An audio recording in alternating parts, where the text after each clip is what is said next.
할렐루야. 이제 광야의 식탁 39번째 시간이 돌아왔습니다. 다윗은 왕이 되기 전후에 많은 고통을 겪었어요. 그러나 낙심하지 않고 하나님만 의지하며 기도에 힘쓰므로 승리와 영광의 삶을 살았습니다. 그러므로 여러분도 세상 살면서 때로는 고통을 만날지라도 낙심하지 마시고 소망 가운데 간절히 기도하셔서 다윗처럼 잔이 넘치는 승리의 삶을 살아가시기를 주의 이름으로 축원합니다. 이제 오늘 함께 은혜 나누실 말씀은 시편 35편 11절에서 13절이 되겠습니다.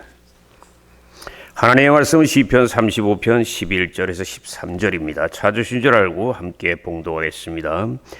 불의한 증인들이 일어나서 내가 알지 못하는 일로 내게 질문하며 내게 손을 악으로 갚아 나의 영혼을 외롭게 하나 나는 그들이 병들었을 때에 굵은 베옷을 입으며 금식하여 내 영혼을 괴롭게 하였더니 내 기도가 내 품으로 돌아왔도다. 아멘.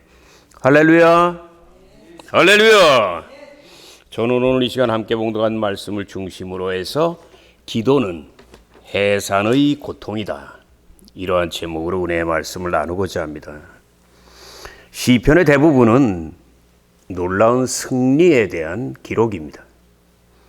그런데 우리가 잊지 말아야 될 것은 그 승리가 결코 우연히 다가온 게 아니라는 사실입니다. 왜냐하면 큰 고난을 이겨낸 믿음에 대한 상급이기 때문에 그렇습니다. 그러므로 우리는 시편을 읽을 때에 그 힘들었던 시간들 잊지 말아야 됩니다. 그렇다면 오늘 시편 속에 있는 고통의 시간은 어떤 것이며 그리고 어떤 하나님의 위로가 들어있는 것인지 함께 살펴보므로 은혜를 나누겠습니다. 첫째로 다윗의 고통과 믿음의 자세에 대해서 말씀드리겠습니다.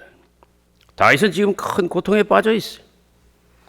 왜냐하면 4절에 고백합니다. 내 생명을 찾는 자. 7절에 고백합니다. 나를 잡기 위하여 그들이 그물을 놓고 함정을 팠도다. 근데 놀라운 것은 원수들을 대하는 다윗의 모습이에요. 왜냐하면 물론 너무나 고통스러운 상황 때문에 하나님이 그들을 심판해 줄 것을 요구합니다.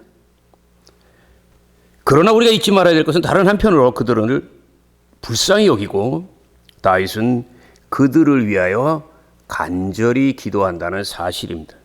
우리는 그 모습을 시편 35편 13절을 통해서 분명히 알 수 있는데 나는 저희가 병들었을 때에 금식하며 내 영혼을 괴롭게 하였더니 내 기도가 내 품으로 돌아왔도다. 물론 성경에는 다윗이 이런 기도를 드렸을 때 그 기도가 원수들에게 어떻게 응답이 되었는가 기록되어 있지는 않아요. 그러나 분명한 사실은 하나님이 기뻐 받으신 것을 믿으시기를 주의 이름으로 축원합니다. 그러므로 우리는 이 사실을 통해서 참된 기도가 어떤 것인가를 알 수 있어요. 곧 나의 승리, 나의 이익만을 위해서 목이 메이게 기도하는 것이 아니라 때로는 나를 괴롭게 하는 사람들, 때로는 내 마음이 아프지만 그들을 위해 기도하는, 왜냐하면 그때 하나님은 우리의 진실한 기도의 모습에 큰 감동을 받으셔서 기도의 응답, 곧 문제의 해결도 하나님이 선물로 주시지만 거기에 또 하나 보너스로 넉넉한 위로와 응답까지 다가오는 걸 믿으시기를 주의 이름으로 축원합니다. 사랑하는 성도 여러분, 참된 기도는 내 뜻을 이루는 게 아니에요. 하나님의 뜻을 이루는 겁니다. 근데 하나님의 마음은 사랑이에요. 그러므로 우리의 기도가 응답되길 원한다면 우리도 사랑으로 기도해요. 그게 뭐예요? 먼저 하나님의 마음을 살펴야 돼요. 그리고 내 환경, 내 마음, 그것을 바라보는 게 아니라 어떻게 하면 하나님을 기쁘게 해드릴까를 생각해야 돼요. 다시 말하면 그것은 나의 입장만 주장하는 기도가 아니에요. 원수들도 하나님의 피조물이라는 것을 기억하고 그들을 불쌍히 여기는 마음으로 다윗처럼 기도할 때 하나님께서 하늘 문을 여시고 복을 내려줄 걸 믿으시기를 주의 이름으로 축원합니다. 물론 이것은 힘든 일이에요. 왜냐하면 힘들게 하는 사람을 위해서 기도한다는 것은 쉽지 않아요. 그러나 분명한 사실은 이런 마음의 자세와 기도가 필요하다는 거예요. 왜? 예수님도 십자가 위에서 이렇게 기도하셨기 때문입니다. 아버지여, 저희를 불쌍히 여겨 주옵소서. 아버지여, 저희를 용서하여 주옵소서. 자기가 무슨 죄를 짓는지도 알지 못하고 있나이다. 우리는 예수님의 자녀들이기 때문에 기도도 예수님을 닮아가야 될 걸 믿으시기를 예수 이름으로 축원합니다. 그 두 번째, 기도는 해산의 고통이다. 한 생명의 탄생은 그냥 되는 게 아니에요. 어머니의 10달 동안의 해산의 고통이 있기 때문에 가능한 겁니다. 그러므로 예수님도 요한복음 16장 21절에 이렇게 말씀하시지 않았습니까?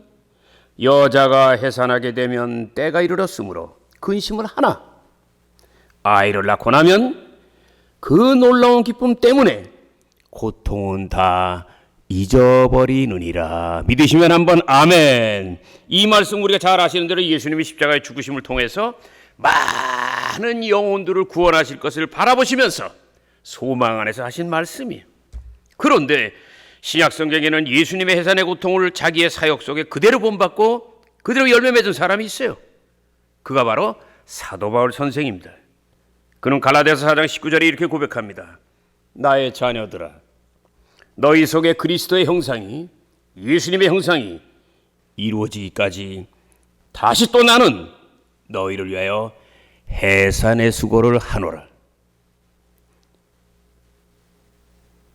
그 이유가 과연 무엇입니까? 갈라디아 교회는 사도 바울이 직접 전도한 그리고 세운 교회예요. 그럼에도 불구하고 사도 바울이 떠나니까 거짓 교사들이 들어와서 이상한 말로 성도들 어지럽게, 그러니까 당연히 교회가 흔들리죠. 그래서 복음보다는 율법을 따르고 하나님을 기쁘게 하는 삶보다는 사람을 기쁘게 하기를 힘쓰고 성령의 열매보다는 육신의 일을 쫓아가는 그런 삶을 살아요. 그러므로 믿음이 연약한 갈라디아 교회 성도들을 생명의 길로 인도하기 위하여 사도 바울이 지금 간절히 기도하며 영적인 진통을 겪고 있는 걸 믿으시기를 주의 이름으로 축원합니다. 그 기도가 있었기 때문에 갈라디아 교회가 다시 일어나고 하나님께 영광 돌리게 된 걸 믿으시기를 예수 이름으로 축원합니다. 예수 이름으로 축원합니다. 나의 어머니와 기도에 대한 말씀을 잠시 드리겠습니다. 나의 어머니는 이북에서 기독교 학교인 영생여고를 졸업하셨어요. 그래서 당연히 예수님이 누군가를 아시죠. 그러나 불교 믿는 아버지 집안과 결혼하셔서 하나님을 떠나요. 근데 큰아들이 기차 사고로 세상을 떠나고 아버님도 갑자기 공무원에서 퇴직을 하게 되니까 많은 경제적인 고통까지 겹쳐서 어머니는 많은 어려움을 겪다가 결국은 의지할 것은 하나님밖에 없다는 것을 기억하고 1968년도에 여의도 순복음교회 서대문 시절이죠. 교회를 다시 나가십니다. 그곳에서 십자가 앞에서 소망을 얻은 뒤 이제 잃어버린 모든 것을 찾는 것은 기도밖에 없다고 생각하고 기도의 생명을 거십니다. 그때부터 천국에 가시기 전까지 42년 동안 오전 금식을 하셨어요. 근데 그 기도의 가장 큰 수혜자, 우리 6남매 중에 가장 그 기도에 은혜를 많이 받은 사람은 바로 장남이 나였어요. 근데 문제는 가정적인 큰 아픔과 갑작스러운 어려움 때문에 나는 약 10년 동안 많은 방황을 했어요. 거칠어졌어요. 삐뚤어졌어요. 근데 어머니의 소원은 내가 목사님이 되는 거예요. 그러므로 나는 어쩔 수 없이 어머니와 영적인 전쟁을 치러야 되고 어머니에게 많은 반항도 했어요. 결국은 나는 계속 불효하기는 싫고 문제를 해결해야 되니까 외국으로 떠나기로 작정을 했어요. 근데 3주 전에 하나님이 가로막으셨어요. 큰 교통사고를 통해서 나는 병원에 1년을 입원하고 수술을 10번을 받고 장기를 4개 떼어는 죽음의 고비를 수없이 넘겼어요. 근데 어머니는 나에게 다가온 큰 고통 속에서 낙심하는 게 아니라 오히려 하나님의 더 깊은 뜻이 숨어 있는 걸 확신하고 더 생명을 걸고 기도하신 거예요. 결국 나는 죽지 않고 살아서 태어났고 오산리 기도원에서 하나님을 강력하게 만나므로 주의 종이 되어 하나님께 빚진 것을 갚기 위해서 나름대로 지금까지 40년 동안 충성하고 있습니다. 근데 어느덧 내가 주의 종이 된 지 40년이 지났지만 때때로 어머니의 기도를 생각할 때마다 내 기억 속에 한 가지 떠오르는 것이 있어요. 그게 뭐냐면 어머니가 금식하실 때 신음하는 소리예요. 에구. 왜냐하면 금식을 기도원에서 하는 게 아니라 때로는 일을 다 하시면서 집에서. 그러니까 5일 정도 지나면 힘들기 때문에 앓는 소리를 하는 거예요. 근데 놀라운 것은 그 앓는 소리가 성경에도 있어요. 그 신음소리가 성경에도 있어요. 그게 뭐냐면 출애굽기 2장 24절 말씀이에요. 그 신음소리. 이 말씀은 이스라엘 백성들이 에집트에서 노예 생활할 때 430년이 되므로 너무나 지쳤어요. 처음에는 그래도 견딜만 했어요. 요셉이 국무총리였으니까 얻은 게 많았어요. 근데 요셉이 죽고 난 다음에 다시 노예로 전락해요. 시간이 지날수록 완전히 에집트 사람들에겐 이방인이고 왕따가 되니까 견딜 수 없어서 400년이 지나면서부터 기도하기 시작했고 이제 430년이 되니까 엄마 뱃속에서 아기가 나올 때가 됐듯이 강력한 고통 속에서 수백만 이스라엘 백성들이 한 마음으로 하나님 부르짖는 거예요. 간절히 부르짖는 그 기도가 하늘 보좌에 상달되죠. 그런데 출애굽기 2장 24절 말씀 중에 고통소리라는 말씀이 있어요. 따라하세요. 고통소리. 이 고통소리가 영어로 말하면 groaning이에요. groaning. 그 뜻이 뭐냐면 신음한다는 거. 그리고 그 옆에 무슨 뜻이 있냐면 짐승처럼 으르렁거린다는 거예요. 다시 말하면 하나님 앞에 간절히 기도해야 되는데 응답은 빨리 오질 않고 힘은 점점 드니까 이제 신음소리를 내면서 짐승같이 구로한다고도 하죠. 몸부림치는 거예요. 어떻게 됐습니까? 이스라엘 백성들 수백만 명이 짐승 울음소리를 내며 간절히 기도한 하나님이 출애굽을 계획하시고 모세를 세운 걸 믿으시면 아멘. 그 말씀 바로 뒤가 바로 출애굽기 3장이잖아요. 나의 어머니도 아들을 사람 만들기 위해서 짐승 울음소리 내고 기도하셨어요. 사람은 몰랐어요. 그럼 하나님은 들으셨어요. 그래서 나 같은 사람이 목사가 되고 40년을 주의 일을 할 수 있었어요. 그렇다면 이제 한 가지 중요한 일이 남아 있습니다.